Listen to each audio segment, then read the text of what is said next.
Last week, I promised Aisha, my Aisha, that I was composing a song for her.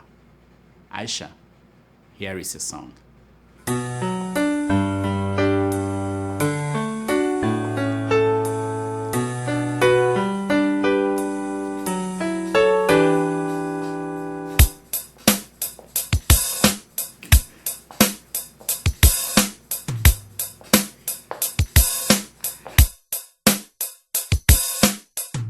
So sweet, so beautiful.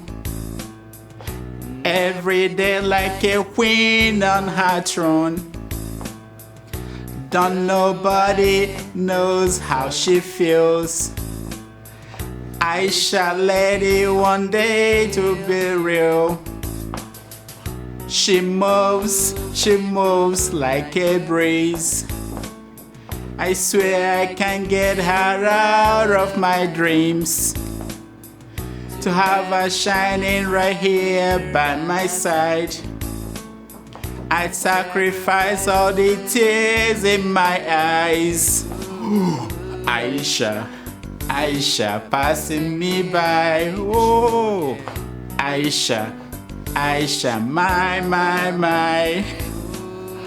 Aisha, Aisha, smile for now. Aisha, Aisha in my life.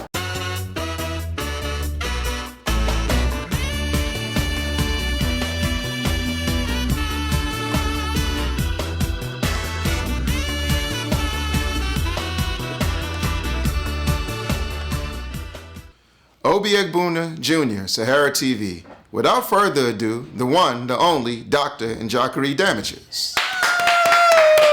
Welcome to the show. My name is Dr. Damage. Sorry. Excuse me. I forgot. I just came out from surgery. Welcome to the show. My name is Dr. Damages. We are coming to you from the greatest city in the world.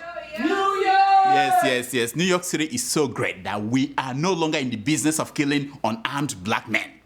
No more. We've done that. We've been there. We've done that. Remember that African immigrant from Guinea named Amadio Diallo? You remember him? New York NYPD officers shot him 41 times. Yes, it happened here, right here in the city. Yes. And then Usman Zango, another immigrant from Guinea, was killed right in his repair shop in the city here. Oh. Yeah, and then we have Sean Bell, who was shot 50 times on the eve of his wedding. Oh. Yeah. There are others like 16-year-old Kamani Gray, 27-year-old Tamon Robinson, 16-year-old Ramal Graham, and many others. Now our officers, they use their bare hands. Since NYPD officers use their hands to kill 43-year-old father of 6, Eric Gardner, we have handed the job of killing unarmed black men over to small towns like Los Angeles and Ferguson. Ferguson, yeah, I know. Most of you may not know. It's that small town somewhere in Missouri that is formerly known as Ferguson. Yes. That's the new name. I'm sure you've been following the coverage of the killing of 18-year-old Michael Brown in Ferguson. The small town in Middle America has been turned into a war zone. Police officers brought out their heavy weapons to deal with black insurgents called Boko Haram. Over here, they call them Boko. Yeah. Here is one of the officers in action. Watch. My hands are up. Hands up. Raise and pointed at the civilian. Hands up. I will fucking kill you. Get back. Hands up. Get back. You're gonna kill him. He's trying to kill him. He's trying to Get back. What's your name, sir? Your name's Go Fuck Yourself? All right, go fuck yourself. Yes. It is that tense. Looking at that kind of weapons American police forces are using today, you kind of feel like Martin Luther King and the civil rights activists of the 60s, that they were lucky they did their thing in 50 years ago. Oh yeah, because then they had to contend with just battling police dogs and water cannons. That is still something. Yeah, well, I know. Today, the American police confront protesters with armored tanks and surface-to-surface missiles. Oh yeah, it's not a joke. Now, remembering those horrible civil rights movement days of Martin Luther King does not mean that you should regard them as the good old days. But that was what CNN news anchor did the other day. She suggested that police in Ferguson should have used water cannons instead of stun grenade and tear gas. Watch her. Why the use of tear gas, stun grenades? Why not perhaps use water cannon? At least it's not going to have the same sort of effect. Or maybe something that targets this small group. Oh my God. I know. Did you see that black guy sitting beside her? He could not believe his ears. If he wasn't on TV, he would have screamed like, "Stop!" But these incidents, police killing black people unarmed, should not be happening in America, God's own country, the shining city on the hill, mankind's last beacon of hope. No, it should not. In every of these cases, the problem could have been resolved if only black people, black men, they learn to follow the guidance of their heroes. Like this one. Which one? Fresh Prince of Bel-Air. Here is Fresh Prince. His reaction when the police pulled the car he was riding in with his cousin Carlton. Watch. Get out of the car, Carl. What? He's going to tell us to get out of the car. You watch too much TV, Will. Get out of the car. Officer, honestly, I don't see the need to... Hey, get out of the car now.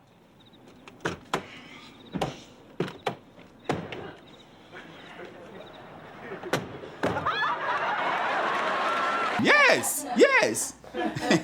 That's it. You just make it easy for you and the police officer. There is no need to reinvent the wheels. No. If that doesn't do it for you, watch this instructional video by Chris Rock. Watch. When an officer approaches your car, be polite. Is there a problem, officer? And stay in your car with your hands on the wheel. What the fuck do you want, motherfucker? Unless you want your ass kicked. That was funny. Yes. Did you see that? Yeah. Chris Rock summarized the whole thing this way. How to stay safe when you're dealing with the police. Watch. Now let's review. Obey the law. Use common sense. Stop immediately. Turn that shit off. Be polite. Shut the fuck up. Get a white friend. And last but not least, don't ride with a mad woman. If you follow these simple pointers, you probably won't get your ass kicked by the police. If all black men follow this advice, these killings won't happen again. Your relationship with police will be very smooth. Nothing. Hold on. I'm getting a feed from New York. They said something happened in New York City. Oh, right here on Times Square. Okay, let's watch. We're going live. Let's watch. Stop, Garanya, stop. Filme. Record it. I got it. Filme. Buddy, chill. Hey. Oh, bitch! I'm fucking resisting! Turn the fuck around! Turn around! Wow. It's not easy to be black in America. Black men. No, it's not easy. Especially if you're tall. The police, no, it's a terrible thing. Anyway, while black men in America are fighting to stay alive, our favorite Pope, Pope Francis, has announced that he has only 2 to 3 years before he returns to his Mecca. Hey, what? I know, very sad. It's very sad to me because I like this Pope. Now, that is the problem with having a direct line with God. You understand? He tells you things, even those ones you do not want to hear. But you have to give it up to the Pope, you know. He got the news and he let the world know. Now, why is it that our own general overseers like Bishop David Oyedepo, Prophet TB Joshua, and Guru Maharaji, why haven't they announced when they are returning back to their Mecca? I bet. Say it again. I'm sure that they too have gotten the memo from God.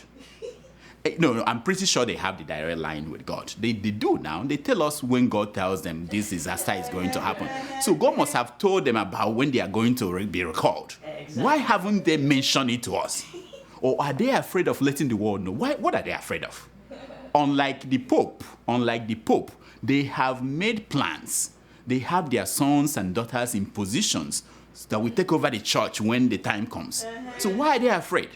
Now, to understand the unwritten succession plan of these churches, this is how it works. Check out who is heading the church at the branches that you have a lot of money. So if you go to Abuja, Lagos, New York, London, that is where you find the general overseer's sons, his brothers, sisters, and wives. Did I say wives? No, I mean wife. I mean wife. You may say wives if you are talking about Pastor Chris Oyakinlome. Or the former pop star, the one that now plays a pastor, Chris Okotia. Yeah. Now, since the Pope announced that his time is limited, he has been extending his world tour, expanding it to cover many places. He plans to come to America very soon. And then he will go to London, which is very unfair. If the Pope can go to London, why can't our own Bishop David Oyedepo go to London? Why? I'm sure it's because Oyedepo is a black man. All those white people, they don't like a black man who drives a flashy car. It's even worse when you have a flashy airplane. Anyway, take heart, Bishop Oyedepo, take heart. As soon as our brother, the Labour member of Congress, do you guys know him, Mr. Chuka Omuna? As soon as he becomes the first black prime minister of Britain, Oyedepo can come back to London. Yeah. Look at it the positive way. The money he has now in the bank will have multiplied many folds. So Oyedepo, relax. There will be time for you to return back to London. Now, before I continue, people say to me, you don't give us good news. You don't give us good news. I have a good news, very good news for you guys. Yes. This is especially for all of you who think I'm only bringing you bad news. Nigeria's Super Falconets yesterday defeated South Korea 6-2. Yes! They've made it to the finals of the FIFA Under-20 World Cup. Yes! Going on in Canada, yeah. It's unfortunate the news got to me today. It happened yesterday. But anyway, and tomorrow, they will be playing Germany for the finals. Yes, that is if the German players will show up. Oh yeah. If we go by the way Germany is treating a Nigerian woman suspected of bringing Ebola to their country, I think the German players may stay away tomorrow. Exactly. For so long, being a black person in Germany is like having Ebola. Now you add a carrier of Ebola virus. It's double wahala. I understand that since the woman entered the country, Germany has forced over 600 people into quarantine. Locked them up. Wow. Yeah. By the way, what is the latest on Ebola virus in Nigeria? What is going on? I understand that we have people who have survived. Yes, good 5 people survived, and also without, what did they treat them with?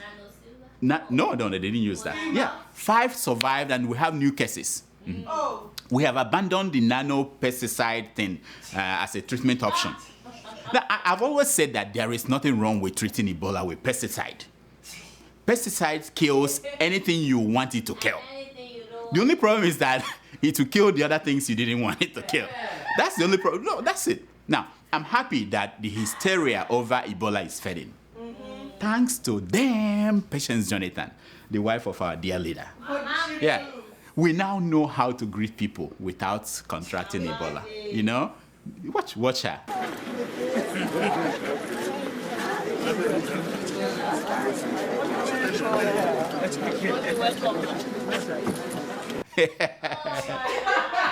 Yes.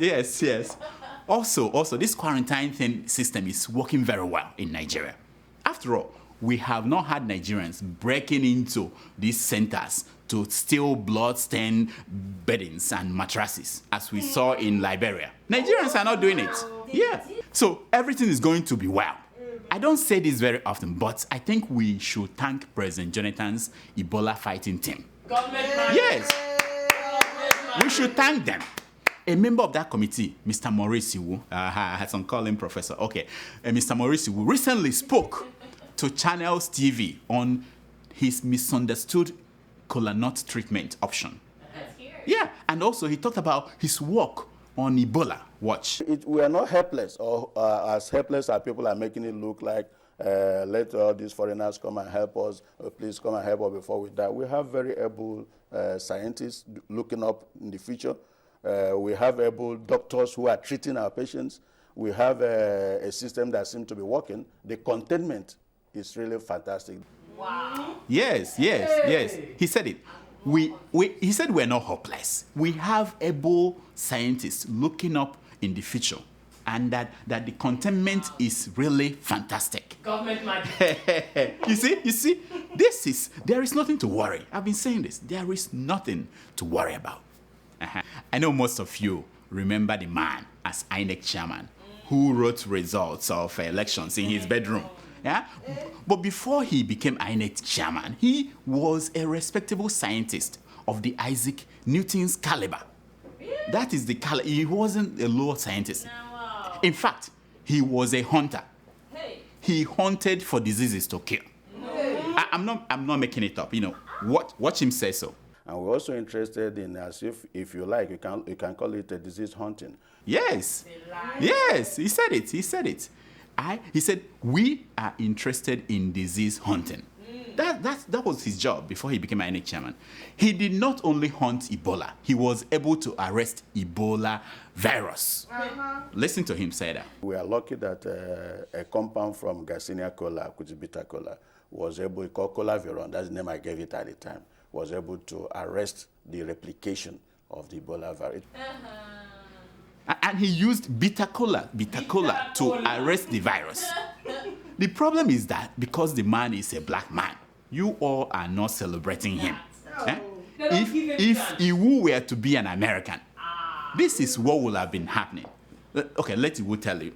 Listen. If this treatment that we were mentioning that happened, that 4 people got survived, it would have been celebrated if it had been America, where they would have been going around preaching and talking to people how to manage Ebola cases, giving seminars, giving WhatsApp text messages. Yes, Americans will have been celebrating it, giving him WhatsApp text messages. Giving what you see. Did you see how the man moved his fingers? Yeah. I didn't know that herbalists also use WhatsApp text messages to communicate. I didn't know. No. Now, for those of you who still worried about Ebola, Iwu has these comforting words for you. Watch. So we are still focused on going to the frontiers of science. He said, we are still focusing on going to the frontiers of science. They are going to the front. Do you understand? To the edge of science. Oh my goodness. There may be comforting news coming on Ebola front, but nothing like that is happening at the political front. Politics is messed up in Nigeria. Two-Face, talk to them. All these politicians, I don't want to involve anybody. Make una behave una self, all these politicians. You see, say, we there, we be Nigerians, all of us correct, and we make Nigeria tight. Man, no go spoil this Nigeria, we they make tight for us. When they misbehave, man, behave on ourselves. All the politicians, man, behave on ourselves. Yes. Did you hear that the former EFCC chairman, Nuhu Ribado, the man who called PDP a den of thieves, has joined the PDP? It's a lie. Yeah. It's a lie. Oh, yeah. Mm-hmm. It's a lie. He once said that he will not do so even if the Satan joins APC. No, that's El Rufai. Who said it? El Rufai? I'm mixing them up. Okay. Oh, that's okay. Yeah. Okay. One of them, maybe the Satan went into APC. I don't know. I mean, all I know is that he has joined the PDP. Now, he wants to be the governor of Adamawa State. And in a recent statement announcing his defection, Ribadu said this about President Jonathan. He said, Mr. Jonathan has done well for Nigeria. Huh. Yes. I'm like, Malam, please, can you pass me that thing you've been smoking? I want some of it. I really want to see what they are saying.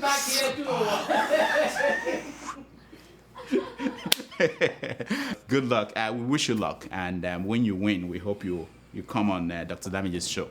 Now, this is only in America's story. Okay. A man wanted to get out of a wedding he already scheduled. Guess what he did?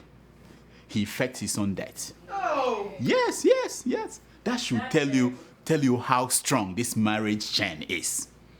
Even before the padlock lands on a man, he knew that the only death can save him from that. This is a segment we called Secrets of Pictures. Yeah.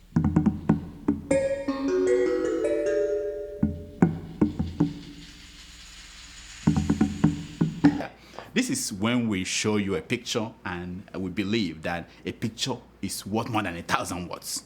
Now, the first picture is that of actress Omoni Oboli shaking hand with President Goodluck Jonathan in Aso Rock. Yes, you know, the actress took her movie to Aso Rock for a private screening. Yes. You know what that means. President Jonathan got to see the movie and a lot more. I mean, 2 more moving pieces, Yeah. Just 2 more. Yeah. What's wrong with you people? When people complain about what the actress was wearing when she met the president, she said that nothing is wrong with my dressing to Aso Rock. Yes, apparently it worked. The president smiled again and again. Even in his dream, he was still smiling. Now, this actress, she, however, told Linda Ikeje that she returned to Lagos with the same small purse that she went to Abuja with. Government money. The same purse. And I wonder why. Anyway, she said, and she added, I am still hoping that they will call us to come and take something. Take something. Now, from where? And for what? To her credit, though, she fired back at people who are criticizing her. She said, and I quote, lots of people are very bitter. And when people are bitter, they try to look for a lot of negative things in every positive thing. Am I bitter? Do I look like I'm bitter? Of course not. I'm not. Our second picture is that of Nigeria's military chiefs making their way to their car in the rain. Now, these are military chiefs, chief of army staff, chief of naval staff, chief of air force, They had their ADCs holding the umbrella for them. I have no comment on the color of the umbrella chosen by the chief of army staff. Yeah. All I can say is that whenever he gets to San Francisco, they will throw a party for him. My only concern is that President Barack Obama, President George Bush, they all hold their own umbrellas when they are walking in the rain. In fact, Obama stands in the rain to make a speech. Why are these young men who are commanding our fighting force, why can't they hold their own umbrella? Why is it beyond them? Now, no wonder their boys are afraid of fighting Boko Haram. If the generals won't let the rain touch their bodies, why will the foot soldiers allow bullets to touch their own? Why? This is the question. Nonsense. Here are some stories making headline news across Nigerian newspapers this week.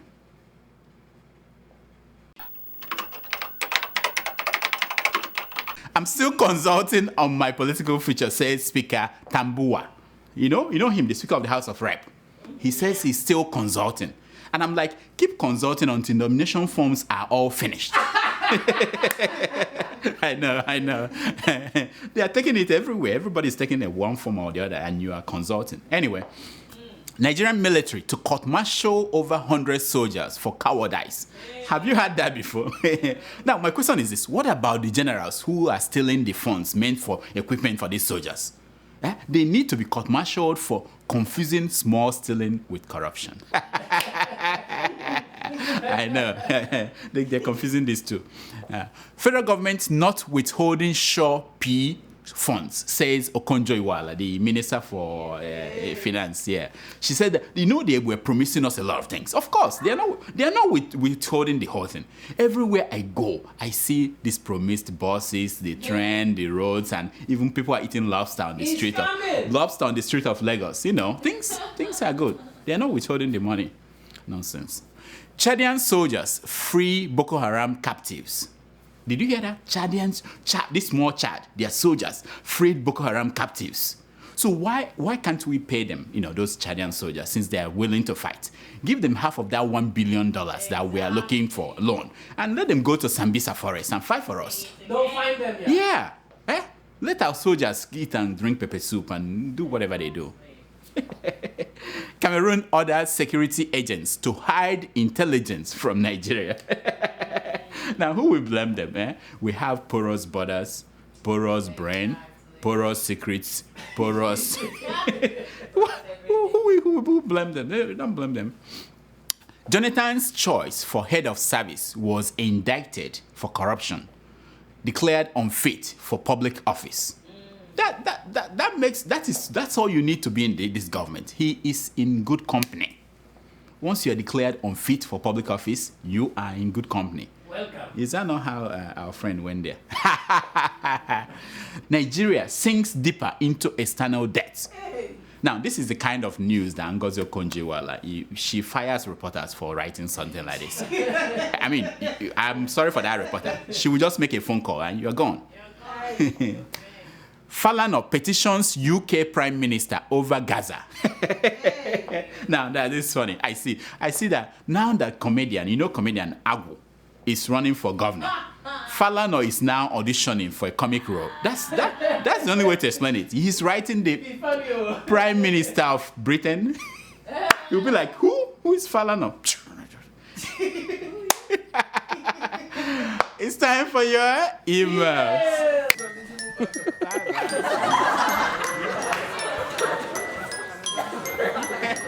It's time for your email. Do we have emails today? Every day, doctor. Where you know you're wearing your uniform? Doctor, did you forget? What? 150th episode. When? Today? Today. Yeah. Oh, today. Nobody told me. I was busy dealing with this Ebola thing. Have anybody in your family had Ebola? No, but there are a lot of friends. So how are you dealing with Ebola? I'm looking for the cure. That's my sure. job. That's all. But doctor, I didn't want to announce it. I'm working in my lab. I'm sure. So that's why you are not wearing your uniform. Eh? Yeah, that's why. And by the way, why didn't you give nobody anything? I did it. I forgot. No prize winners. People on Facebook are asking, how come we're not getting anything for watching the show? You're so cheap. No, look at the dress I'm wearing. No, this is. I thought this was what I bought for you for Christmas. You? But doctor, please. I forgot. Next week we are going to mark out 100. I've spent 3 years of my life doing this crap. 3 years. So this is crap to you. Me standing here every day. No, I pay you very crap. well. But you pay me very well. I should just throw away this email. No, please come back. Let's read the email. I'll double your pay next week. Are you sure? Yeah, I'll double your pay. Come back. 150. This is big. I didn't know. I just hope I get my... Let's read the emails. Next week we'll talk about this. Wow. So our first email is from Daniel in Germany. He writes, "Hello, Dr. Damages, or whatever doctor you are." Whatever doctor. The requirement exercise video that you showed last week was not the Nigerian police, or it's the Nigerian Navy. Please take note. Don't give us wrong prescription or... Love your show and keep it up. Oh, thank you so much, Daniel, for the correction. We do make mistakes here. We are normal human beings. We are because you are. And you are because we are. Nobody can do it alone. Next. Okay. Our second email is from Bethel Ike. He writes, "Dear Doctor, I am here to inform you that you and Tomato Jost have been summoned to the Supreme Court of Sambisa Forest, presided over by Justin Abubakar Shekau, for not reading my previous email." I know the guy. I know. You refuse to read his email. Go ahead. Anyway, secondly, doctor, I want to know why with all the equipment in your hospital, yet you can't give us Ebola cure. Are you sure you're a medical doctor or a native one? Or do you follow your guys at the top to buy certificates? I'm sending you Malaysian airline to take you to Niger because you must lead by example by curing Ebola. Listen, my friend. Tomato Jost, it's been a while since I saw your Azu. I should have never read that part. I know. Continue, doctor. I know he's not a serious guy. My friend, the way we practice medicine here, we specialize. I treat ear, nose, and throat. I don't treat anus and groin, and we specialize. But with professors like Maurice Iwu advising President Goodluck Jonathan, the frontier of science is just opening up in Nigeria. So relax, don't worry, you are in good hands. Next. Our third email is from Ibrahim Akim from Qatar again. "Dear doctor, why are you denying your profession? I think you showed us your certificate during the certificate scandal in Nigeria. Yes. And it shows on it that you have the Ebola certificate. Please stop denying your area of specialization and come to the aid of Nigerians. Mind you, when you are leaving for Nigeria, I will be waiting for Tomato Juice here in Qatar for her vacation. You guys are really good. Keep it up. Knew it. I knew it. Our elders said that long time ago. They said it before Ebola. They said before Ebola was invented. They said that a doctor that treats diarrhea, in what forest did he put his bottom? Have you ever asked that question? The doctor treats diarrhea. In what forest did he hide his own bottom? I don't know. So you want me to go and die so that you will inherit tomato juice? That's what it's all about. I'm not a property. This is all this effort to get me into Ebola treatment. It's because you guys want to inherit tomato juice. Come on, next. Our fourth email is from Collinsville in Xinjiang, China. Xinjiang. Oh, yeah. Yeah. He's the one, I think he makes the fortune cookie. Here's what he had to say. Okay. He said, "Hello, I am an ardent viewer of your program. Personally, I think you are doing a great job." See? You just made fun of him. No, right? he understands. He's my man. He said he thinks you're doing a great job out there trying to let us know about what is happening in our beloved continent. I have the following questions. Africa has a lot of churches. People go to church almost every day. People pray all the time. Africa also is the richest continent in terms of natural resources. Now, why is it that most negative things are linked to Africa? Africa is the victim of HIV/AIDS, Ebola, poverty, corruption, wars, terrorism, etc. At times, I look to the east, the west, the north, the south, and I shout, God of justice, where are you? That is not funny. Man, I hear you, my man Collins. I don't know what language you're shouting when you shout to God, but I think you need to adjust your language. Did you hear God shouting back at you? Adjust your ears. It may be a language problem, but God is shouting back at you saying, other than praying and shouting, what are you going to do about it? That's what God is telling all Africans. What are you going to do about it? But we're busy shouting at God and praying.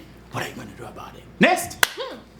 Our fifth email is from Steve in Switzerland. He writes, Yeah. Dear Dr. Damages, the health situation of the service in Nigeria is a great concern. And as a highly qualified doctor, I wonder what you're doing about it. Speaking of doing something about it, what are you doing? Yes. He said, first, can you please explain the difference between corruption syndrome and stealing syndrome? What? These two sicknesses are worse than Ebola. I rest my case now. Hey! Thank you, Steve. I get this question all the time. Let me explain it again. When you take a cell phone or onions or noodles that do not belong to you, you are a lowlife. You deserve death. When you write a fake check of, say, 10 million naira, or take someone's car or their university admission spot, you are a thief. The EFCC will come after you and jail you for 2 to 8 years. But when your activities, the things you're involved in are sophisticated, that we have to bring in foreign audit companies to untangle the network of billions and billions of naira you wired across the globe. That is corruption. For those involved in that kind of thing, their punishment is to be objects, to be admired by everybody, little people like you and I. And we marvel at their ingenuity. That's the difference. What was the final thing he was asking me? About Ebola. Ebola is taken care of. Listen to Maurice Iwu again. Watch him. The committee is in control. Don't worry. Next. Our final, final. What? Yeah, wow. So quick. Our final email is from Engineer Umar in Abuja. He I writes, like engineers. They are very sophisticated in the way they think. I'm sure. Yeah. So are you talking about them being Yeah. sophisticated and corruption? No. Oh, This is my okay. friend. This Umar is my friend. Oh, Go ahead. okay. Yeah. He said, quite frankly, Doctor, your satirical rendition of the crisis of leadership in our dear country is thought-provoking. You are one of the reasons why we have hope for a better Nigeria. Wow. My question today is, Why has your favorite Ngo baby failed to turn Nigeria's economy around? Ngazi. Despite her chains of degrees and having worked in the World Bank and etc. Oma, listen. If chains of degrees are the solution, why do you think that the delegates to the national conference, why did they say that for you to be president now, you need to at least have a first degree? Why? Have you ever thought about that? They say that they don't want anybody with high school diploma anymore to be president. The answer is simple. After they saw this, our president with PhD, the way he talks and everything, they said, yeah. That is, it means if Funefune is like this, someone with PhD is like this, how will someone with just ordinary high school diploma perform? That's why they changed that law. They said you have to have a degree. So degrees are not the issue. About Ngo baby. Ngazi. Yeah. So she is doing exactly what people who sent her there to do, asked her to do. She's doing exactly that.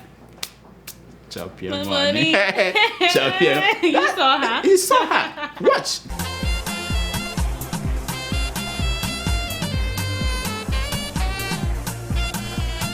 She's doing her job.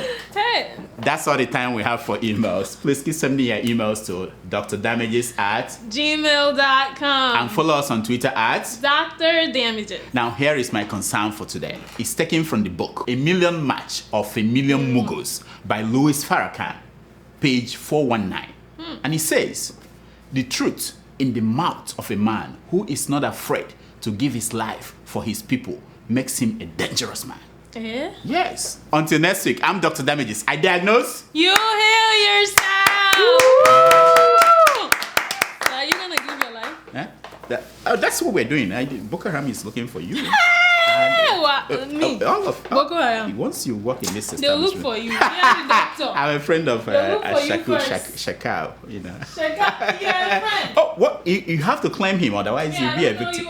You're a suspect.